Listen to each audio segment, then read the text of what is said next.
Guys seriously मैंने like और comment का टारगेट देना बंद कर दिया है, तो आप लोग सिर्फ स्टोरी सुन रहे हैं और चले जा रहे हैं। लाइक और कमेंट इतना ज्यादा कम है कि मन कर रहा है कि स्टोरी ही बंद कर दूं। चैप्टर 31 और 32। सारिका को कुछ ना बोलते देख नीलेश के पापा गहरी सांस लेकर बोले, बहू इस समय सबसे जरूरी नीलेश को घर लाना है। जेल में पता नहीं वो लोग उसके साथ कैसा व्यवहार कर रहे होंगे। एक बार नीलेश बाहर आ जाए फिर तुम दोनों खुशी खुशी साथ रहना। अगर पहले बच्चा तुम्हारे मायके में पलेगा तब भी हमें कोई परेशानी नहीं है, रहेगा तो वो हमारा ही पोताना। वाह, मतलब पहले मैं नीलेश को जेल से रिहा करवाऊं, फिर 9 महीने कोख में रखकर बच्चा पैदा करूं और बच्चा मायके में पलने देने के लिए आजीवन अपने ससुराल वालों की आभारी रहूं। एक औरत की आदमी के बिना कोई जिंदगी नहीं है क्या? वो भी जब आदमी नीलेश जैसा महाकमीना हो, तब उसे लात मारकर अपनी जिंदगी से निकाल देना चाहिए। इन लोगों को अभी भी ये लग रहा है कि मैं इनके बेटे के प्यार में पागल हूँ। मेरा पति है तो उसकी पूजा करूँ, उसे अपना सब कुछ सौंप दूँ कि आओ पतिदेव, मेरा घर, कंपनी, पैसा, तन मन सब कुछ तुम्हारा है। What the hell. राहत ने अपना गुस्सा कंट्रोल करने के लिए एक गहरी सांस ली। मैं पैसा दे देती, आपको कहने की जरूरत भी नहीं पड़ती, लेकिन इस बार कंपनी को बहुत नुकसान हुआ है। मेरे पास इतने पैसे नहीं हैं, आपको भी पैसे देने पड़ेंगे। हम क्यों पैसे देंगे? हमारे पास नहीं है पैसे वैसे। नीलेश की मां ने तुरंत पल्ला झाड़ लिया। राहत ने सिर हिलाया। ठीक है, फिर मैं भी क्या कर सकती हूँ। एक तो नीलेश ने कंपनी का पैसा पता नहीं कहाँ खपा दिया, फिर आपका प्यारे दामाद ने डिजाइन चुरा लिए, इसलिए इस साल हम नया माल मार्केट में लॉन्च नहीं कर पाए। बिना प्रॉफिट के भी हमें अपने स्टाफ की सैलरी देनी पड़ रही है। राहत ने अपने हाथ फैला दिए और दुख भरे एक्सप्रेशन दिए। क्या कर सकते हैं? अब तो यही है कि नीलेश को काटने तो जेल की सजा कुछ सालों में बाहर आ ही जाएगा। कैसी डायन पत्नी हो तुम। कोई अपने पति के बारे में ऐसा बोलता है क्या? नीलेश की मां ने सारिका को आंखें दिखाई।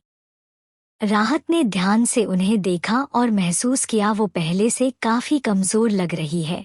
मुंह से चाहे कितनी शेर बन ले, लेकिन आंखों में एक डर है। बहू, हमारे पास सच में पैसे नहीं हैं, ज्यादा से ज्यादा मैं तुम्हें 1 लाख रुपए दे सकता हूँ, नीलेश के पापा बोले। राहत ने भौहें उचकाई। लगता है नीलेश ने काफी पैसे अपने घर भेजे हैं और उसे यकीन था इनके पास 1 लाख से ज्यादा ही रुपए होंगे। निकाल नहीं रहे वो अलग बात है। 1 लाख से क्या होगा? नीलेश ने लगभग 4 करोड़ का गबन किया है। 4 करोड़, आप समझ रहे हैं ना? ये मामला इतनी आसानी से नहीं दब सकता, लेकिन अगर 2 करोड़ तक का इंतजाम हो जाए तो बात बन सकती है। 2 करोड़? इतना पैसा कहाँ से लाएंगे हम? तुम्हारे पास तो बहुत पैसा है, तुम दे दो ना पैसे। सीमा 2 करोड़ सुनकर ही उछल पड़ी। अगर उनका पूरा बेच भी दे तब भी इतना पैसा इकट्ठा नहीं हो पाएगा। सीमा ने अपने बापू की तरफ देखा और डरते हुए बोली, बाऊजी क्यों ना हम भैया को जेल में ही रहने दें? नीलेश के पापा ने अपनी बेटी को आंखें दिखाई। चुप रहो तुम, नीलेश को हमें निकालना ही होगा। सीमा होंठ काटते हुए चुप हो गई। उसके हिसाब से 2 करोड़ के बदले अगर 2-3 साल की जेल हो भी जाए तो अच्छा सौदा है। इतने पैसे मेहनत करके थोड़े ही कमाए जाते। हमारे पास इतना पैसा नहीं है। देखो बहू, तुम अपने एक और बच्चे का सरनेम अपने परिवार के सरनेम पर रख लेना, हमें कोई परेशानी नहीं है, ठीक है? नीलेश के पापा गंभीरता से बोले। राहत को गूजबम्प ही आ गए। बार बार टॉपिक बच्चे पर क्यों आ जाता है? बच्चा क्या सिर्फ नीलेश से होगा? दुनिया में मर्दों का अकाल थोड़ी ही पड़ गया। राहत ने खुद को कंट्रोल किया, इन लोगों को उठाकर बाहर फेंकवाने से और सीधे मुद्दे की बात रख दी। नीलेश और मेरा जो घर है ना, वो बेच देते हैं, उससे काफी पैसों का इंतजाम हो जाएगा। दरअसल घर सारिका के माँ बाप ने लिया था नीलेश और अपनी बेटी के लिए। जिसमें ये लोग डेरा जमा कर बैठे थे क्योंकि प्रॉपर्टी पेपर्स पर नीलेश का भी नाम था और नीलेश ने अपनी जगह अपने बापू का नाम डलवा रखा था। घर घर नहीं बेच सकते, नीलेश के पापा एकदम से बोले। इतनी जानकारी तो उन्हें भी थी कि शहर में अपना घर बनाना कितना मुश्किल है। एक बार नीलेश बाहर आ जाए, जब कंपनी अच्छी चलेगी, पैसा आएगा तो ऐसे 10 घर बन जाएंगे, अब आप देख लीजिए, कहकर राहत ने हाथ बांध लिए। नीलेश के पापा गहरी सोच में डूब गए और आखिरकार घर बेचने को राजी हो गए। जल्दी ही खरीदार ढूंढा गया। 2 करोड़ का घर जल्दबाजी में सिर्फ 1 करोड़ का बिका, वो भी फर्नीचर सहित।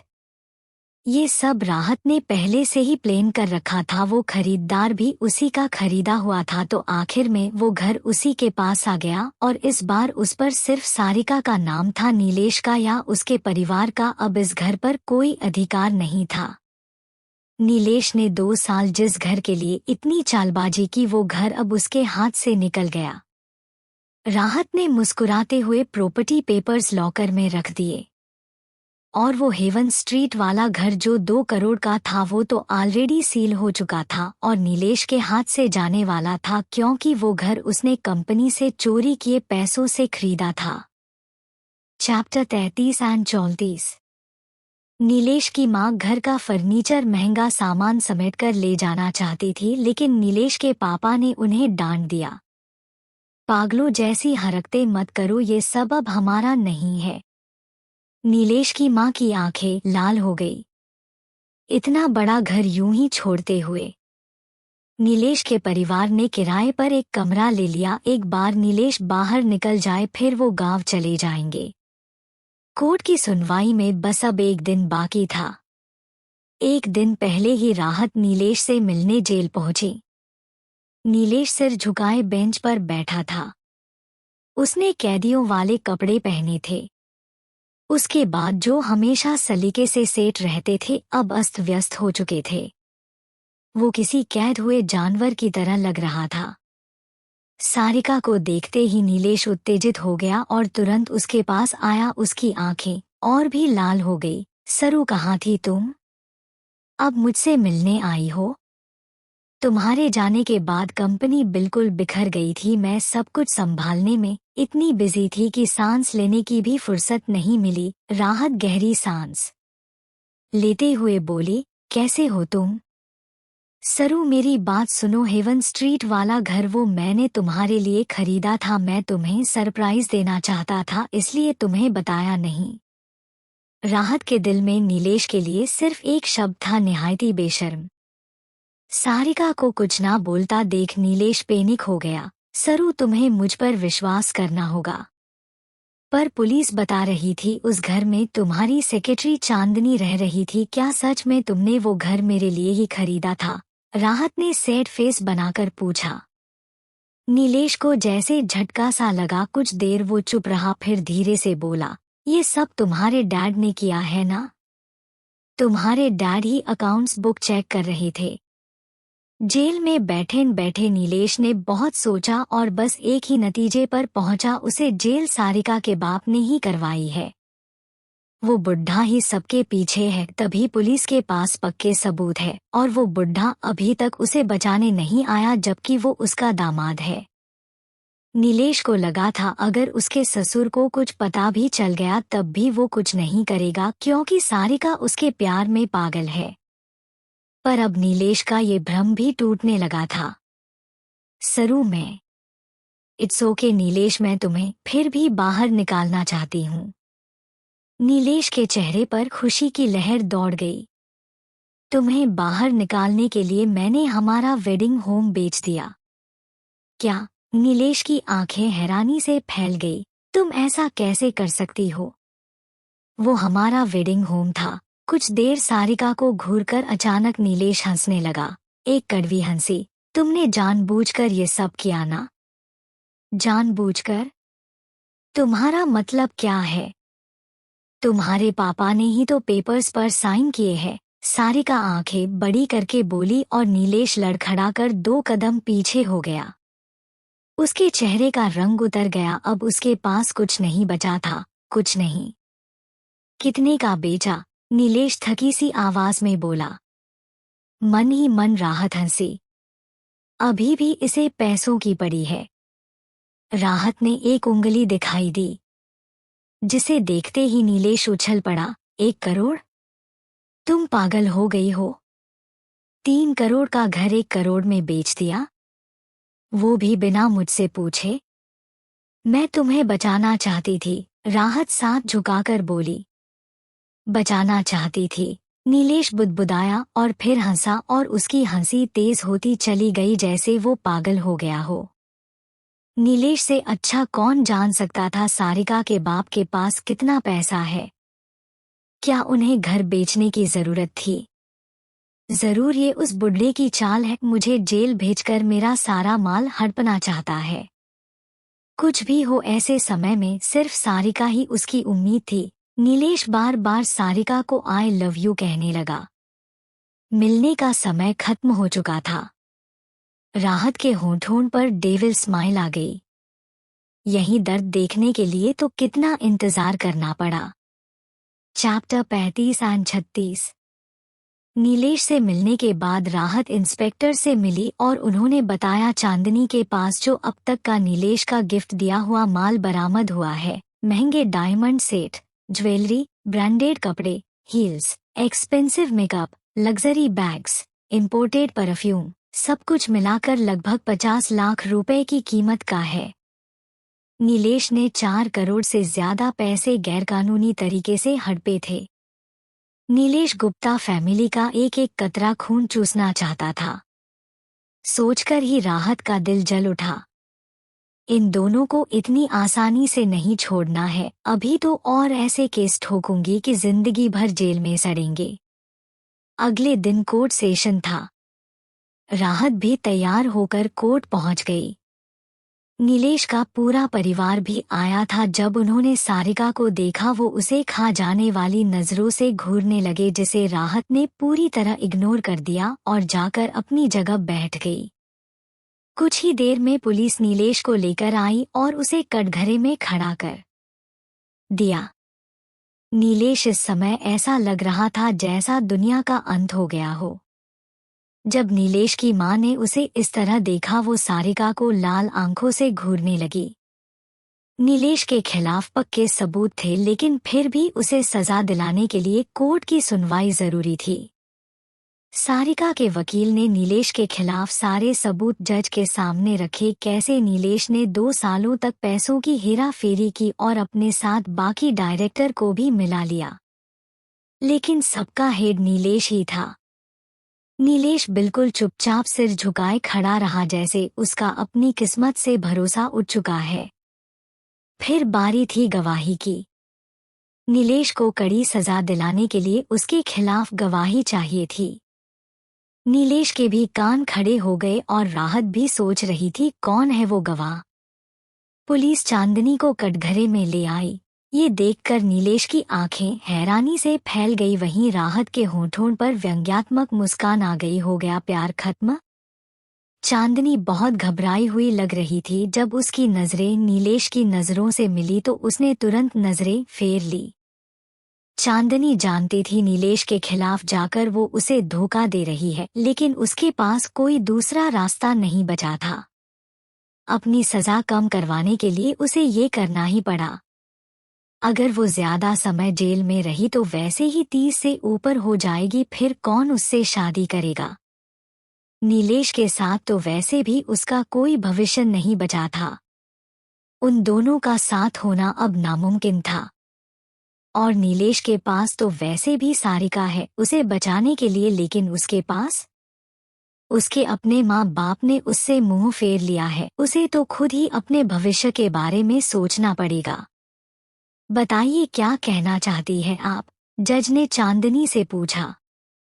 जज साहब, मैं इस बात की गवाह हूँ कि नीलेश पैसों की हेरा फेरी करता था। कंपनी में नया स्टॉक सस्ते दाम पर तय करके कंपनी को महंगे दाम पर बताकर खुद सारा पैसा हजम कर लेता था और तो और ज्यादा पैसों के लालच में घटिया माल लगाता था। चेयरमैन से छिपाकर इसके सारे सबूत आपको हेवन स्ट्रीट वाले घर में एक सीक्रेट सेफ में मिल जाएंगे।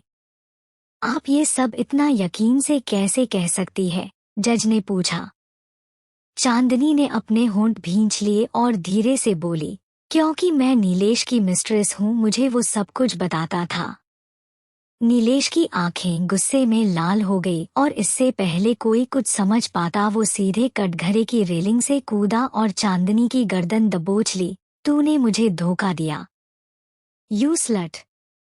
चांदनी की आंखें फैल गई। वो अपने दोनों हाथों से नीलेश का हाथ छुड़ाना चाहती थी, लेकिन नीलेश की पकड़ लोहे जैसी मजबूत थी।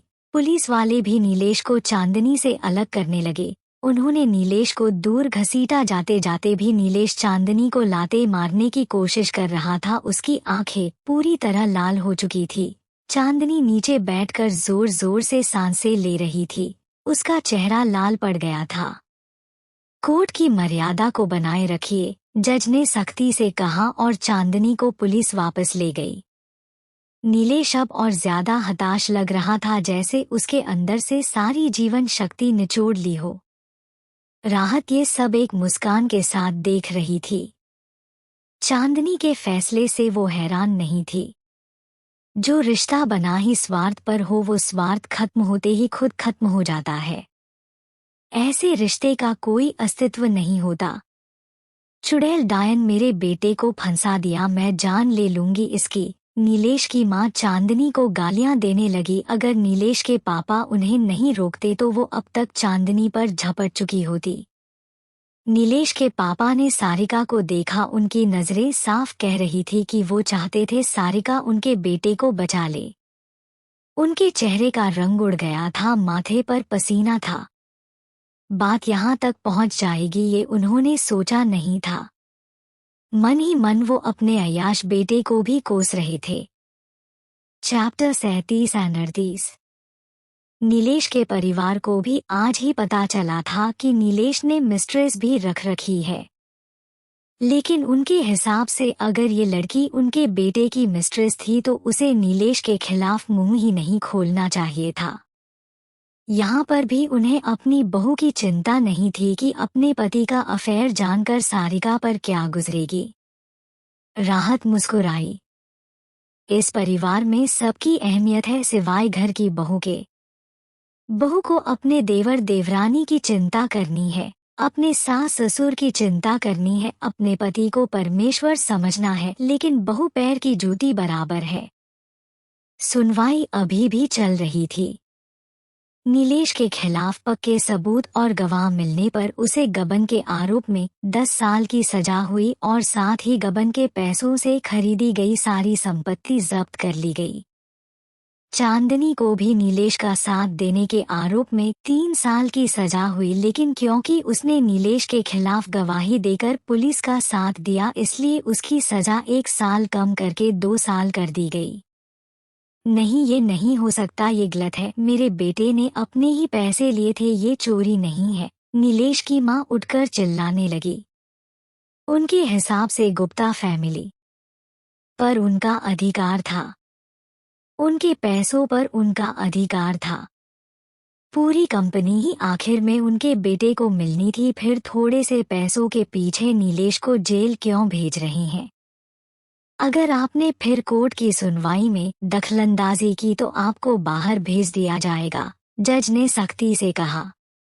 बाकी सब भी अजीब नजरों से नीलेश की मां को घूर रहे थे, जिससे नीलेश की मां के गाल शर्मिंदगी से लाल हो गए। नीलेश के पापा ने उनका हाथ खींचकर जबरदस्ती बैठा दिया। नीलेश को पुलिस अपने साथ ले जाने लगी। नीलेश ने एक बार मुड़कर अपने परिवार की तरफ देखा और फिर उसकी नज़र सारिका पर पड़ी और उसने तुरंत अपनी नजरें फेर ली। चांदनी के साथ उसका अफेयर इस तरह सारिका के सामने आएगा उसने सपने में भी नहीं सोचा था। राहत मुस्कुरा उठी। क्या इस बेशर्म आदमी को अपनी करतूतों पर शर्म आ रही है? जब करते हुए नहीं आई तो अब क्यों शर्मा रही है? अभी तो सिर्फ पैसों के गबन में 10 साल की सजा हुई है। अभी तो अपने ससुर को जान से मारने की कोशिश की सजा बाकी है। कुछ ही देर बाद दूसरी सुनवाई शुरू हो गई, जिससे सब चौंक गए। सबको यही लगा था मामला खत्म हो गया है। नीलेश का परिवार तो और घबरा रहा था। 10 साल की सजा तो हो ही चुकी थी, अब क्या बाकी रह गया था।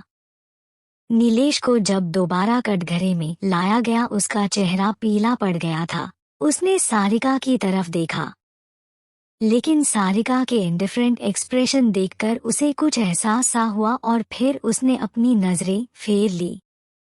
सारिका के वकील ने नीलेश पर एक और आरोप लगाया, अपने ससुर को मरवाने की साजिश रचने का आरोप। नीलेश ये सुनकर कांप सा गया। गवाह के तौर पर सरोज को बुलाया गया। सरोज बहुत कमजोर लग रही थी। कटघरे में आकर उसने अपना बयान दिया। नीलेश ने मुझे मालिक मानव जी के खाने में ड्रग्स मिलाने को कहा था। नीलेश ने कहा था ये ड्रग्स मेडिकल रिपोर्ट में भी नहीं पकड़ी जाएंगी। नीलेश ने मुझसे वादा किया था अगर मालिक मर गए तो वो मेरे बेटे को कंपनी में बड़ा काम देगा।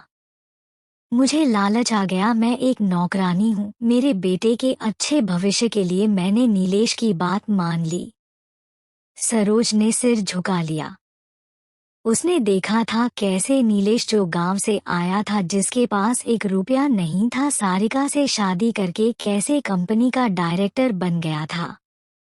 सारिका बहुत ही सीधी थी, आखिर में सारी संपत्ति का मालिक नीलेश ही बनना था। सरोज भी अपने बेटे को नीलेश की तरह शॉर्टकट लेकर कामयाब बनाना चाहती थी। नीलेश अब शांत हो चुका था, उसने अपने बचाव में कुछ नहीं कहा। जज ने सारे सबूत देखकर और सुनकर अपना फैसला सुनाया और नीलेश की सजा 8 साल और बढ़ा दी गई, यानी अब वो 18 साल जेल में रहेगा और सरोज को 4 साल जेल की सजा सुनाई गई। सुनवाई पूरी होते ही नीलेश की मां जोर जोर से रोने लगी। नीलेश ने उनकी तरफ नहीं देखा, शायद वो अब थक चुका था या समझ गया था कि अब कुछ कहकर झूठी तसल्ली देने का कोई मतलब नहीं था। राहत भी उठकर जाने लगी। अब एक आखिरी काम बचा था। बहू, नीलेश के पापा ने सारिका को आवाज दी। चैप्टर 39-40। बहू। नीलेश के पापा ने सारिका को आवाज दी। राहत ने पलट कर देखा। तुमने घर बेचने के बदले नीलेश को बचाने का वादा किया था, फिर उसे सजा क्यों हो गई? राहत उनकी बेशर्मी पर हैरान थी। पहले तो चलो इन लोगों को अपने बेटे की करतूतों का पता नहीं था, पर अब तो पता है ना। नीलेश उसे धोखा दे रहा था, उसकी मिस्ट्रेस भी है, और तो और नीलेश ने उसके पापा को मारने की कोशिश की। फिर भी ये लोग सोच रहे हैं मुझे नीलेश को बचाना चाहिए।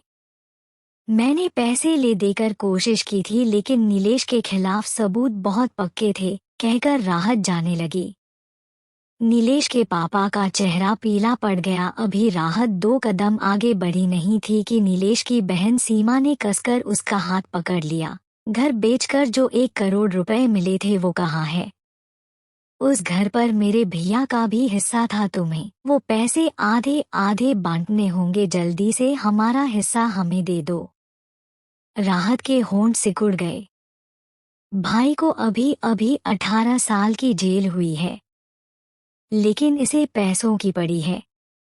सारा पैसा खत्म हो गया। राहत ने अपना हाथ छुड़ाते हुए ठंडी आवाज में कहा। खत्म? सच तो ये है तुम हमारा पैसा हड़पना चाहती हो, सीमा गुस्से में बोली। पैसों का नाम सुनकर नीलेश की माँ भी बीच में कूद पड़ी। सीमा सही कह रही है, हमारे पैसे हमें दो, इतनी जल्दी 1 करोड़ रुपए कैसे खर्च हो सकते हैं? तुम्हारी नियत में ही खोट है।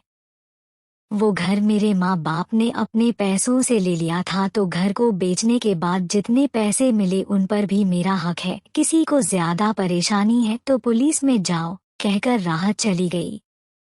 नीलेश का परिवार पैर पटकता रह गया। राहत जब घर पहुंची, मानव जी ने कोर्ट के फैसले के बारे में पूछा। नीलेश को 18 साल की जेल और उसकी गबन के पैसों से खरीदी सारी संपत्ति जब्त हो गई है। बहुत बढ़िया, ऐसे लोगों के साथ ऐसा ही होना चाहिए। अगले दिन राहत कंपनी पहुंची। आज फिर नीलेश का परिवार कंपनी के सामने हड़ताल पर बैठा था कि उनकी बेशर्म बहू ने उनके बेटे का घर बेचकर पैसा हजम कर लिया। राहत ने उन्हें इग्नोर किया और वकील से तलाक के पेपर्स बनवाकर जेल पहुंची। अब की बार जब उसने नीलेश को देखा वो बहुत कमजोर लग रहा था। सारिका को देखकर वो मुस्कुराया। पहली बार उसकी मुस्कुराहट में दिखावा नहीं था बल्कि एक शांति थी। राहत उसका बदलाव देखकर काफी कंफ्यूज थी। सरू, तुम मुझसे नफरत करती हो ना? राहत चुप रही। जो कुछ नीलेश ने किया वो प्यार के लायक तो था नहीं। नीलेश हंसा। सारिका तो हमेशा से बहुत सीधी थी, वो कभी ये सब पता नहीं लगवा पाती। तुम्हें मुझ पर शक कब से होने लगा? जब तुमने मुझे गांव भेजा था। मुझे पता ही था ये सब भी तुमने ही किया है ना? नीलेश की आवाज में अभी भी गुस्सा नहीं था।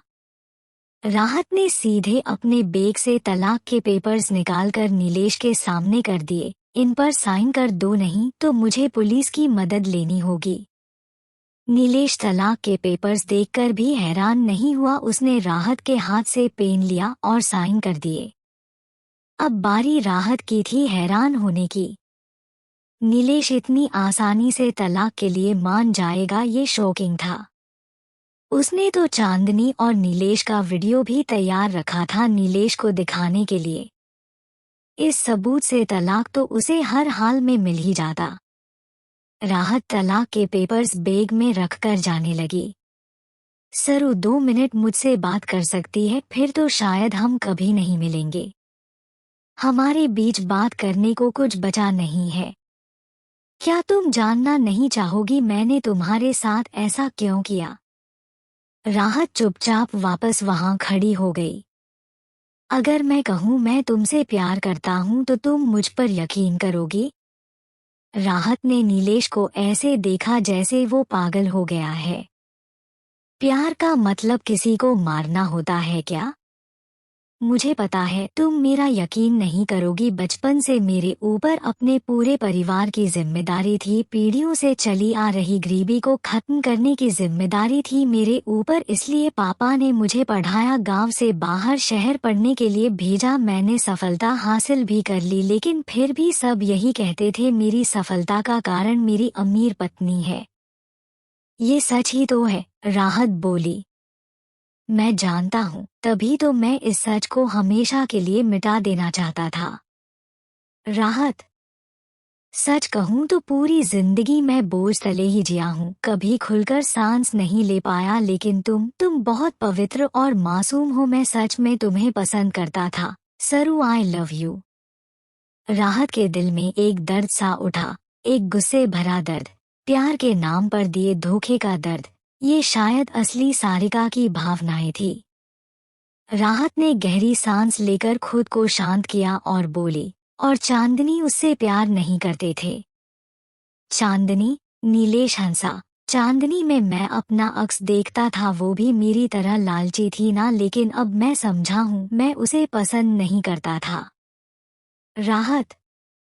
राहत को नीलेश पागल लग रहा था। वो जाने लगी तो नीलेश ने सलाखों से अपना हाथ बाहर निकालकर उसका हाथ पकड़ लिया। सरू, मेरे बिना तुम खुश रहोगी? ऑफ कोर्स, तुम जैसे चीटर के बिना मैं बहुत खुश रहूंगी। राहत ने अपना हाथ छुड़ाना चाहा पर नीलेश ने कसकर उसे पकड़ रखा था। जाओ सरू, मैं तुम्हें आजाद करता हूँ, कहकर नीलेश ने खुद सारिका का हाथ छोड़ दिया। कुछ दूर जाकर सारिका ने पीछे मुड़कर देखा। नीलेश अभी भी उसकी तरफ ही देख रहा था। राहत को गूज़बम्प ही आ गए। वो तेज कदमों से बाहर निकल गई। Chapter 41 and 42। नीलेश ने सुसाइड कर लिया। ये खबर सुनकर राहत हैरान रह गई। वो तुरंत पुलिस स्टेशन भागी। नीलेश की लाश को सफेद कपड़े से ढककर वैन में ले जाया जा रहा था। नीलेश का परिवार भी वहां था, सब रो रहे थे। सारिका को देखते ही नीलेश की माँ उस पर झपट पड़ी। वो तो राहत तुरंत साइड हो गई। डायन मेरे बेटे को खा गई। मेरे बेटे ने क्या बिगाड़ा था तेरा? जब से तू हमारे घर की बहू बनी है कुछ ना कुछ अपशगुन ही हो रहा है। मनहूस अपने पति को डंस गई। हमारा तलाक हो चुका है, अब मेरा नीलेश से कोई रिश्ता नहीं है, राहत ने ठंडी आवाज में कहा। उसके आने से अपशगुन हो रहे हैं। वाह, मतलब जब तक उसका घर लूटते रहे तब तक ठीक था और जब अपने बेटे की पोल खुली तो वो मनहूस हो गई। तलाक की बात सुनकर नीलेश का परिवार सुन्न रह गया। नीलेश के पापा सारिका को खा जाने वाली नजरों से घूरने लगे। तुम जैसी गिरी हुई लड़की मैंने अपनी जिंदगी में नहीं देखी। मेरे बेटे पर मुसीबत क्या आई? तुमने उससे पीछा छुड़ाने में एक सेकंड नहीं लगाया। मेरा बेटा तुम्हारी वजह से मरा है। आपका बेटा मेरी वजह से नहीं, आपकी वजह से मरा है। अगर आपने अपने बेटे को अच्छे संस्कार दिए होते, उसे सिखाया होता कि औरत का सम्मान कैसे किया जाता है, तो आज आपको ये दिन नहीं देखना पड़ता, कहकर राहत चली गई। अगर नीलेश के माँ बाप ने बचपन से नीलेश को अपने सपनों के बोझ तले दबाने की जगह उसे ईमानदारी और औरतों की इज्जत करना सिखाया होता तो आज बात कुछ और होती। लेकिन जिस परिवार का हर एक सदस्य लालची और कंजूस हो, उनसे संस्कारों की क्या ही उम्मीद की जा सकती है। राहत ने पुलिस से जानकारी ली तो पता चला नीलेश के पास पता नहीं कैसे एक ब्लेड आ गया, उसी से उसने अपनी गर्दन काट ली। शायद बहुत पहले से उसके दिमाग में ये चल रहा था। राहत को नीलेश पर बिल्कुल तरस नहीं आया। नीलेश ने सारिका और उसके परिवार को मार डाला था। नीलेश अगर 18 साल जेल में रहता तो उसे ज्यादा तकलीफ होती, लेकिन मरकर वो एक ही बार में आजाद हो गया। शायद नीलेश खुद भी समझ गया था उसका भविष्य अब अंधकारमय है। अर्श से फर्श पर गिरने का सदमा शायद उससे सहन नहीं हुआ। नीलेश का परिवार एक बार फिर कंपनी के सामने हड़ताल पर बैठ गया कि उनकी बहू ने उनके बेटे को मार डाला। राहत समझ रही थी ये लोग उससे पैसा ऐंठना चाहते हैं। राहत ने नीलेश के पापा को अपने ऑफिस में बुलाया। ये जो ड्रामा लगा रखा है इसे तुरंत बंद कर दीजिए, नहीं तो जितने पैसे अभी आपके बैंक अकाउंट में बचे हैं ना वो भी नहीं बचेंगे, राहत ने अपनी कुर्सी पर बैठे हुए ठंडी आवाज में कहा। नीलेश के पापा ने सारिका को कुछ पल घूरा फिर चले गए। इसके बाद नीलेश के परिवार ने सारिका को कभी परेशान नहीं किया। राहत अगर इन्हें एक बार पैसे दे देती तो ये फिर आते, ये सब कभी खत्म ही नहीं होता। राहत जानती थी नीलेश के पापा के अकाउंट में अभी काफी कैश है, लेकिन राहत अब इनके पीछे नहीं पड़ना चाहती थी। उसे जो बदला चाहिए था वो नीलेश की मौत के साथ खत्म हो चुका था। नीलेश के बिना उसके परिवार से सारिका का कोई संबंध नहीं था। बहुत सालों तक राहत ने कंपनी में बहुत मेहनत की और उसे ऊंचाइयों पर पहुंचा दिया था। इसी के साथ उसने अनाथ और बेसहारा बच्चों के लिए एनजीओ भी खोला। राहत अपने मॉम डैड के साथ घूमने भी जाती।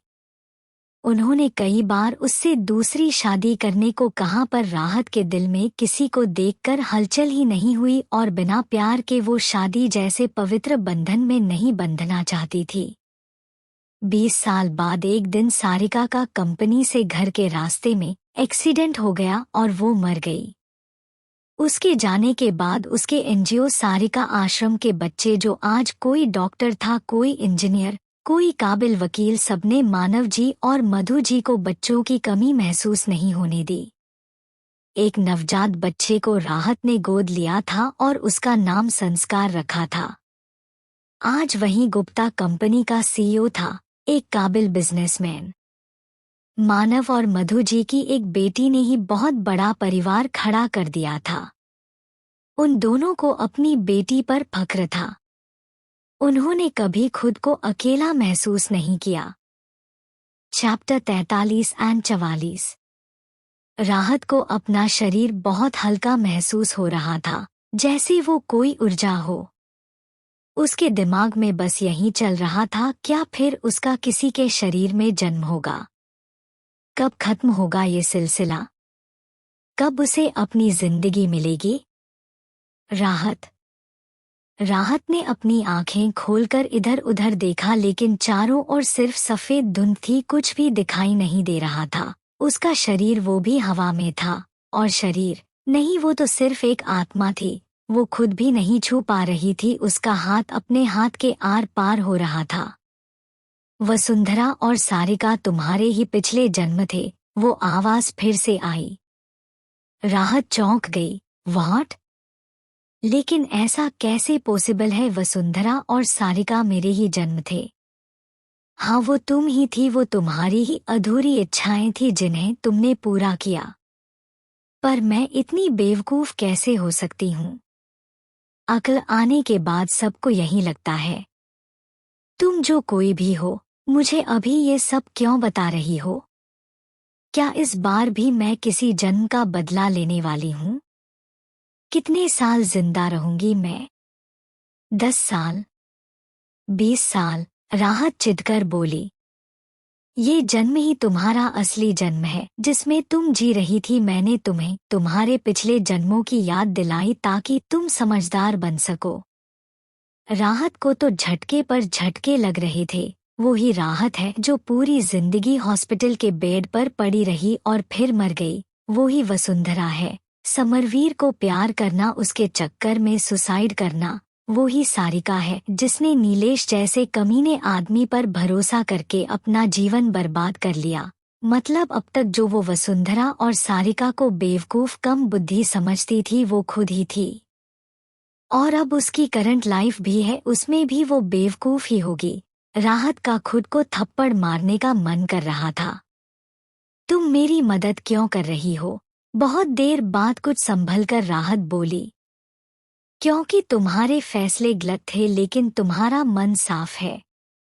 ऐसा कहते ही राहत को सब कुछ घूमता हुआ नजर आया और उसके सिर में तेज दर्द हुआ। जब उसकी आंखें दोबारा खुली, वो एक लग्जरियस कमरे में थी और उसके सामने एक बेहद ही हैंडसम चेहरा था जो फिलहाल गुस्से में तमतमाया हुआ था। आंखें किसी बीस्ट की तरह लाल हो रखी थी। राहत को अपनी गर्दन पर जोरदार दर्द महसूस हुआ। उसने नजरें हल्की सी नीचे की। उसी आदमी ने एक हाथ से उसकी गर्दन पकड़ रखी थी। What the hell? ये कैसी सिचुएशन है? राहत ने उस आदमी का हाथ अपनी गर्दन से हटाने की कोशिश की। छोड़ो मुझे। उस आदमी ने घृणा भरे भाव के साथ राहत को छोड़ दिया और जबड़ा भींचकर बोला, राहत सक्सेना, तुम स्नेहा के पैरों की धूल बराबर नहीं हो। तुम्हें क्या लगा तुम इस तरह स्नेहा की तरह कपड़े पहनकर उसके जैसा हेयर स्टाइल बनाकर मेरे सामने आओगी तो मैं तुम्हें स्नेहा समझकर प्यार करने लगूंगा? तुम्हें देखकर पागल हो जाऊंगा। You are disgusting. राहत ने कंफ्यूजन में खुद को देखा। उसने रेड कलर का अनारकली सूट पहना था, लंबे बालों की चोटी करके आगे कंधे पर डाल रखी थी। राहत को समझ नहीं आया इन कपड़ों में क्या बुराई है। उस हैंडसम आदमी ने जब राहत को इतना कंफ्यूज देखा, उसकी नज़र में राहत मासूम बनने का दिखावा कर रही थी। गुस्से में उसने राहत का जबड़ा पकड़ लिया। एक बात कान खोल कर सुन लो, तुम स्नेहा जैसी कभी नहीं बन सकती। मैं सिर्फ स्नेहा से प्यार करता हूँ और करता रहूंगा। ऐसा बोलकर वो गुस्से में जोर से दरवाजा बंद करते हुए कमरे से बाहर निकल गया। अब कमरे में सिर्फ राहत थी। उसे कुछ समझ नहीं आ रहा था, वो किसी कोरे कागज की तरह थी। तभी उसके सिर में तेज दर्द हुआ और वो अपना सिर पकड़े बेड पर बैठ गई और उसकी यादें वापस आने लगी। अब आप समझ ही गए होंगे, यही जन्म राहत की वर्तमान जिंदगी है। लेकिन क्योंकि वो अपनी ही जिंदगी की विलेन बनी हुई थी, वो अपने पिछले जन्मों को फिर से जीती है और अपनी अधूरी कहानियों को पूरा करती है। पहले जन्म में और इस जन्म में मैंने राहत का नाम सेम रखा है, तो कंफ्यूज मत होना। मुझे लगा हम सब राहत नाम से ज्यादा जुड़े हुए हैं। बाकी आप क्या कहते हैं, नाम बदलना चाहिए था? और क्योंकि अब रियल कहानी शुरू हो गई है तो ये लंबी चलेगी और इसमें हीरो भी होगा। आप बताइए जिस आदमी ने राहत की गर्दन पकड़ी थी क्या वही हीरो है? Chapter 45 and 46। सक्सेना फैमिली की दो बेटियां थी, राहत और स्नेहा। स्नेहा राहत से 2 साल बड़ी थी। राहत जहां चुलबुली थी, स्नेहा शांत स्वभाव की थी। मिस्टर अजीत सक्सेना के दोस्त राघव सिंघानिया अपनी फैमिली के साथ उनके घर आते जाते रहते थे। राघव जी के एक बेटा था आरव। आरव और राहत दोनों एक दूसरे को फूटी आंख नहीं सुहाते थे। पर बड़े होते होते राहत के लिए ये नोक-झोंक कब प्यार में बदल गई उसे पता ही नहीं चला। आरव उसका सीक्रेट लव था। राहत इंतजार में थी कब आरव से अपने दिल की बात कहे, पर किस्मत को कुछ और ही मंजूर था। आरव ने स्नेहा को प्रपोज कर दिया और उन दोनों की शादी पक्की हो गई। स्नेहा अपनी बहन से बहुत प्यार करती थी। अगर उसे पता होता राहत आरव से प्यार करती है तो शायद वो शादी के लिए कभी हाँ नहीं करती। राहत भी अपनी बहन से बहुत प्यार करती थी। उसकी खुशी के लिए उसने कभी स्नेहा को अपने दिल की बात नहीं बताई। स्नेहा और आरव की शादी हो गई। राहत ने अकेले में आंसू बहाए लेकिन कभी किसी से अपना सीक्रेट शेयर नहीं किया। पर उसे डायरी लिखने की आदत थी। उसी में वो अपने सारे सीक्रेट्स लॉक करती थी। धीरे धीरे राहत संभल रही थी। पर 2 साल बाद कुछ ऐसा हुआ जिसने उसकी जिंदगी को पलट कर रख दिया। उसकी आरव से शादी हो गई। 1 साल पहले स्नेहा की डेथ हो गई थी और आरव डिप्रेशन में चला गया था। उसके पेरेंट्स को चिंता थी कि आरव कैसे अकेले अपनी जिंदगी काटेगा। इस तरह तो पागल हो जाएगा। इसलिए उन्होंने उसकी दोबारा शादी करने का फैसला किया और उसकी दूसरी दुल्हन बनी राहत। राहत के मन में एक खुशी भी थी कि आखिरकार उसका सपना पूरा हो रहा है, और मन में गिल्ट भी था कि अपनी बहन के मरने के बाद वो उसकी जगह ले रही है। शादी की पहली रात से ही राहत को एहसास हो गया वो कितनी बड़ी गलतफहमी में जी रही थी। आरव के दिल में तो उसकी बहन बसी हुई थी मरने के बाद भी। फिर भी राहत ने आरव का दिल जीतने की हर कोशिश की। उसका देर रात तक इंतजार करना, उसका फेवरेट खाना, उसकी पसंद नापसंद, पर आरव का दिल नहीं पत्थर था जो पिघलने का नाम नहीं ले रहा था। राहत हार मानने लगी थी। लेकिन फिर एक दिन राहत आरव का फोन लगा। क्या? नहीं मम्मी जी। राहत परेशानी से दरवाजे पर चक्कर लगा रही थी। उसका दिल बहुत घबरा रहा था। एक बार और ट्राई करके देखो, शायद इस बार लग जाए, सुमन जी बोली। राहत फोन लगाती उससे पहले ही एक अननोन नंबर से फोन आया। हेलो, क्या आप मिस्टर आरव की रिलेटिव हैं? जी, मैं उनकी वाइफ बोल रही हूँ। आपके हस्बैंड का एक्सीडेंट हो गया है, आप जल्दी से सिटी हॉस्पिटल आ जाइए। राहत के हाथ से फोन छूटकर नीचे गिर गया। क्या हुआ बेटा, बोलो भी, सुमन जी ने राहत को हिलाया। एक्सीडेंट, हमें हॉस्पिटल जाना होगा। City hospital. इंतजार करते हुए 4 घंटे हो गए थे। आरव का ऑपरेशन चल रहा था। रोते रोते राहत के आंसू सूख चुके थे। अब वो बस सूनी आंखों से ओटी के दरवाजे की तरफ देख रही थी। आरव के मम्मी पापा और उसका दोस्त वीर भी वहीं थे। आखिरकार दरवाजा खुला और डॉक्टर बाहर आए। इतनी देर बैठने से राहत जब अचानक उठी तो लड़खड़ा गई। डॉक्टर, कैसा है आरव? कोई खतरे की बात तो नहीं है ना? सुमन जी ने राहत को संभाला और वीर ने डॉक्टर से सवाल किया। He is out of danger now, लेकिन उनके दाएं पैर में फ्रैक्चर आया है। 1 महीने तक उन्हें फुल बेड रेस्ट की जरूरत है। जी डॉक्टर, मैं उनका ध्यान रखूंगी। क्या हम उनसे मिल सकते हैं? राहत आगे बढ़ते हुए बोली। डॉक्टर ने मिलने की परमिशन दे दी। आरव को दूसरे वार्ड में शिफ्ट कर दिया गया।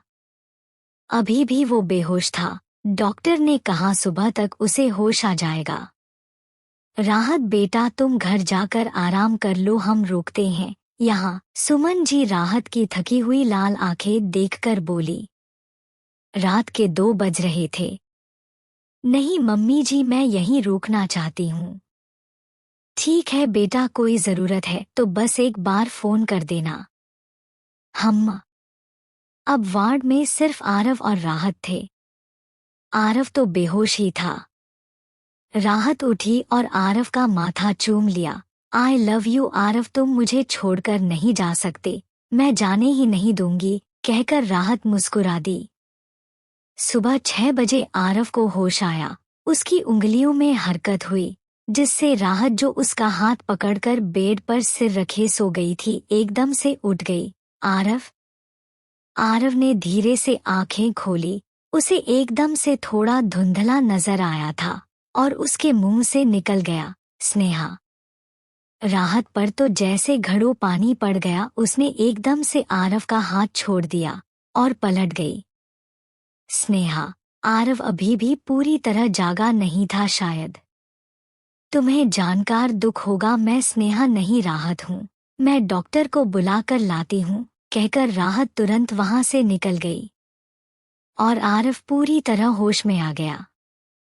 उसे थोड़ा गिल्ट महसूस हुआ, लेकिन जल्द ही वो इस बात को भूल गया। आज पहली बार तो ऐसा नहीं हुआ था। चैप्टर 47 और 48। आरव को डिस्चार्ज मिल गया था। राहत उसका पूरा ध्यान रख रही थी। रात को वो दोनों जब सो रहे थे, आरव की नींद खुल गई। उसे वॉशरूम जाना था पर उसके पैर का फ्रैक्चर। आरव ने एक नज़र सोफे पर सो रही राहत पर डाली, फिर खुद भी आंखें बंद करके सोने की कोशिश करने लगा। बेचैनी से उसे नींद नहीं आ रही थी। लाइट्स ऑन हो गई। राहत उठ गई थी। अपनी आंखों को मसलते हुए वो उसके पास आकर बोली, कुछ चाहिए तुम्हें? वॉशरूम जाना है। आरव खुद को यूजलेस महसूस करने लगा। वो खुद उठने की कोशिश करने लगा, मैं चला जाऊंगा। और जैसे ही उसके फ्रैक्चर वाले पैर ने जमीन को छुआ, वो लड़खड़ाकर गिरने लगा। पर राहत ने तुरंत दोनों हाथों से पकड़कर उसे संभाल लिया। Are you mad? पैर नहीं चाहिए क्या तुम्हें अपना? वो गुस्से में बोलती अचानक चुप हो गई जब उसे एहसास हुआ वो दोनों कितने करीब है। उनके होंठों के बीच सिर्फ 1 इंच का फासला था और आरव उसे गहरी नजरों से देख रहा था। राहत के गाल लाल हो गए। अगले दिन राहत आरव के लिए ब्रेकफास्ट लेकर आई थी। उसके सामने ब्रेकफास्ट रखकर वो जाने लगी कि आरव ने उसका हाथ पकड़ लिया। राहत ने हैरान होकर पीछे देखा। तुमने कर लिया ब्रेकफास्ट? आरव उसका हाथ छोड़कर बोला। नहीं, आ जाओ साथ में करते हैं। राहत हैरान सी उसके सामने बैठ गई। पहली बार वो दोनों साथ में खा रहे थे। रात को रोज की तरह राहत अपना ब्लैंकेट और तकिया लेकर सोफे की तरफ जा रही थी। सुनो, आरव फोन से नजरें उठाकर बोला। हम्मा, कुछ चाहिए? तुम बेड पर सो सकती हो। राहत आंखें बड़ी बड़ी करके उसे देखने लगी, जिससे आरव एम्बेरेस हो गया और चिढ़कर बोला, नहीं आना तो मत आओ, और खुद फोन रखकर लेट गया। राहत ने हिचकिचाते हुए अपना तकिया बेड पर रखा और आरव से दूरी बनाकर लेट गई। उसे आरव कुछ बदला बदला सा लग रहा था, पर अच्छा लग रहा था। 1 महीने बाद आरव ठीक हो गया था, खुद से चलने भी लगा था और इस समय में दोनों करीब भी आ गए थे। हाँ, आरव को प्यार तो नहीं हुआ था, लेकिन वो पहले की तरह राहत को दूर नहीं करता था। सुबह राहत बाथरूम में अपने कपड़े ले जाना ही भूल गई। उसने सिर निकालकर बाहर देखा। आरव एक्सरसाइज के लिए नीचे गार्डन में गया था। कमरा खाली देख राहत ने बेड पर रखे अपने कपड़ों की तरफ दौड़ लगा दी। उसके पैर गीले थे और वो फिसल गई। राहत ने डर के मारे आंखें बंद कर ली। लेकिन वो गिरी नहीं थी, किसी की मजबूत बाहों में थी। राहत ने झट से आंखें खोली तो आरव को खुद को देखता पाया। आरव शर्टलेस था, उसकी कसी हुई बॉडी से पसीने की बूंदें टपक रही थी। उसकी आंखें राहत की ब्यूटीफुल ग्रे आइज से होती हुई, उसकी छोटी सी नाक, उसके नर्म गुलाबी होंठ, उसकी सुराहीदार लंबी गर्दन और उसके सीने पर आकर टिक गई। राहत ने उसकी नजरों का पीछा किया और चीखते हुए उसे धकेलकर दूर हो गई और टॉवेल कसकर लपेट ली। दरअसल फिसलने से उसकी टॉवेल चेस्ट से नीचे आ गई थी। तुम चिल्लाती बहुत हो, मैं क्या भूत हूँ? आरव नजरें चुराते हुए बोला। तुम अचानक कैसे आ गए? तुम तो बाहर थे ना? राहत उसे घूरते हुए बोली। वाटर बॉटल भूल गया था। आरव ने टेबल पर रखी बॉटल उठाई और दरवाजा बंद करके चला गया। लेकिन राहत की छून, उसकी बाहों उसने पहली बार महसूस की थी और अब वो उसके दिमाग से जा ही नहीं रही थी। He was feeling hot. शाम को अपने कमरे की बालकनी में बैठी राहत डायरी लिख रही थी। डियर डायरी, आज मैं बहुत खुश हूँ, मुझे डर है मैं खुशी से पागल ना हो जाऊं। आरव बदल रहा है, अब वो मुझसे नफरत नहीं करता और आज हम दोनों इतने करीब थे। तभी दरवाजा खुलने की आवाज आई। राहत ने झट से डायरी कुशन के नीचे छिपा दी। तुम जल्दी आ गए, राहत कमरे में आकर बोली। तुम खुश नहीं हो? आरव उसकी आंखों में देखकर बोला। मैं तुम्हारे लिए कॉफी लेकर आती हूँ। आरव के सवाल से शर्माकर राहत वहां से निकल गई। आरव मुस्कुराते हुए बालकनी में आया और कुर्सी पर बैठकर ईमेल्स देखने लगा। तभी उसकी नज़र कुशन के नीचे पिंक कलर पर गई। उत्सुकतावश उसने कुशन हटाया, वो एक पिंक डायरी थी। आरव पहले तो झिझका, लेकिन आखिर में उत्सुकता जीत गई और वो डायरी पढ़ने लगा। डियर डायरी, मुझे समझ नहीं आ रहा मैं अपने दिल की बात किससे कहूँ, लेकिन अब और सहन नहीं होता, इसलिए मैंने तुमको चुना। तुम तो मेरा सीक्रेट रखोगी ना? आज आरव स्नेहा को पगफेरे की रस्म के बाद वापस लेने आया था। मम्मी पापा ने उसे एक दिन यही रुकने को कहा। जानती हो, जब मैं स्नेहा के कमरे में नाश्ता देने गई, मैंने उन दोनों को किस करते हुए देखा। आरव स्नेहा को ऐसे देखता है जैसे वो दुनिया सबसे खूबसूरत लड़की है। मैं चाहकर भी खुद को संभाल नहीं पा रही। काश स्नेहा की जगह मैं होती। स्नेहा से पहले मैं आरव से प्यार करती थी। I hate her. आरव, तुम मेरी डायरी मुझसे बिना पूछे कैसे पढ़ सकते हो? राहत ने उसके हाथों से डायरी छीन ली। उसके चेहरे पर ऐसे भाव थे जैसे इस डायरी में उसका कितना गहरा राज छिपा है। राहत, टेल मी, कहीं तुमने तो जेलस होकर स्नेहा का एक्सीडेंट नहीं करवाया? चैप्टर 49 राहत, टेल मी, कहीं तुमने तो जेलस होकर स्नेहा का एक्सीडेंट नहीं करवाया? ये बोलते वक्त आरव की आंखें अंगार बरसा रही थी। राहत तो इतनी सदमे में थी कि उसके होंठ कांपने लगे। तुम कहना चाहते हो मैंने अपनी बहन का खून किया है तुमसे शादी करने के लिए? आरव ने बिना कुछ कहे नजरें फेर ली, लेकिन सोच तो वो यही रहा था। तुमसे शादी करने के लिए मुझे इस हद तक गिरने की जरूरत नहीं थी। मैं दीदी से कहती तो वो वैसे भी पीछे हट जाती। दीदी मुझसे बहुत प्यार करती थी, मैं उनके बारे में ऐसा सोच भी नहीं सकती। राहत रोते हुए बोली, तुमने आज मेरा बहुत दिल दुखाया है। अगर मैं तुम्हारी नजरों में इतनी ही बुरी हूँ तो मैं चली जाती हूँ। I don't want to live with you. Rahat, Aarav को अपनी गलती का एहसास हुआ। आई एम सॉरी, गुस्से में मैं कुछ भी बोल गया। क्योंकि राहत आरव से बहुत प्यार करती थी, उसने उसे माफ कर दिया। पर ये एक बार का नहीं था। आरव बहुत बार उसे कुछ ना कुछ कहकर हर्ट करता और राहत उसे माफ कर देती। आज भी राहत कबर्ड पूरी दोबारा सेट कर रही थी, तब उसे गिफ्ट बॉक्स मिला। उसमें ये रेड अनारकली सूट था। उसे लगा आरव उसी के लिए लाया होगा तो उसने पहन लिया। लेकिन आरव शायद इसे बहुत पहले स्नेहा के लिए लाया होगा, इसलिए राहत को इस ड्रेस में देखकर भड़क गया। राहत को और भी सीन नजर आए। स्नेहा का वापस आना, स्नेहा को देखकर आरव फिर राहत को भूल गया, उसे मायके वापस भेज दिया क्योंकि स्नेहा के आने से अब उनकी शादी का कोई मतलब नहीं रह गया था। डिप्रेशन में आकर राहत ने अपने हाथ की नस काटकर सुसाइड कर लिया। तब जाकर आरव आता है और कहता है वो उससे कितना प्यार है। मुझे माफ कर दो राहत, वापस आ जाओ, मैं तुम्हारे बिना नहीं जी सकता। पर अंत में आरव मरता नहीं है बल्कि स्नेहा के साथ खुशी खुशी रहने लगता है। Happy ending. राहत की आंखें खुलती ही उनमें एक डेंजरस चमक थी। व्हाट द हेल, हर जन्म में एक मर्द के कारण मैं मर गई। क्या मैं इतनी कमजोर हूं? और मेरी किस्मत में क्या सच्चा प्यार नहीं लिखा? सारे स्कम्स मेरी किस्मत में ही लिख दिए। लेकिन बस इस बार मैं मरूंगी नहीं, ऐसा प्यार जाए कबाड़ में जिसमें कोई सेल्फ रिस्पेक्ट ही ना हो। मुझे इस टॉक्सिक लव हेट रिलेशनशिप से बाहर निकलना होगा। राहत ने उठकर सबसे पहले इस रेड सूट को बदलकर ब्लैक जीन्स और वाइट कुर्ती पहनी। बाथरूम में जाकर वो शीशे के सामने खड़ी हुई।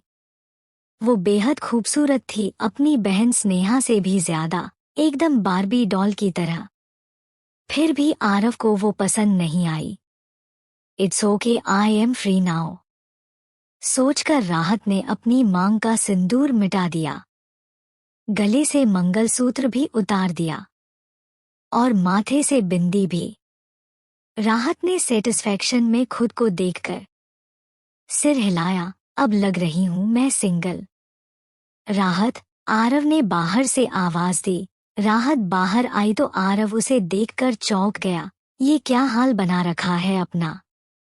तुम्हारा सिंदूर और मंगलसूत्र कहाँ है? पहले हाल ठीक नहीं था पर अब बिल्कुल ठीक है, राहत मुस्कुराकर बोली। अजीब बात है, उसे आरव को देखकर अब कोई फीलिंग महसूस नहीं हो रही थी।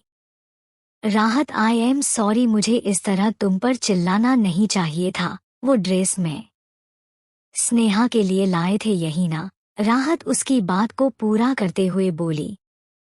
हाँ, तुम सॉरी मत कहो, आई एम सॉरी तुम्हारी चीज बिना परमिशन छूने के लिए। राहत, आरव आगे बढ़ा। राहत की आंखों में अपने लिए बेरुखापन देख उसे घबराहट होने लगी थी। आई वांट डिवोर्स कहते हुए राहत उससे एक कदम पीछे हो गई। आरव 2 पल को सदमे में उसका मुंह देखता रहा, फिर गुस्से में उसकी बाजू पकड़कर बोला, मुझे ऐसा मजाक पसंद नहीं है। मजाक नहीं कर रही हूँ मैं। राहत भी उसकी आंखों में आंखें डालकर बोली, मैं इस रिलेशनशिप से थक चुकी हूँ। I want my freedom. ऐसा कभी नहीं होगा, तुम मुझसे कभी आजाद नहीं हो सकती, आरव गुस्से में बोलकर वहां से चला गया। राहत ने अपने हाथ बांध लिए और डेविल स्माइल के साथ खुद से ही बोली, आजाद तो तुम्हें करना ही होगा मिस्टर आरव, मैं अब और तुम्हारे साथ नहीं रह सकती। एल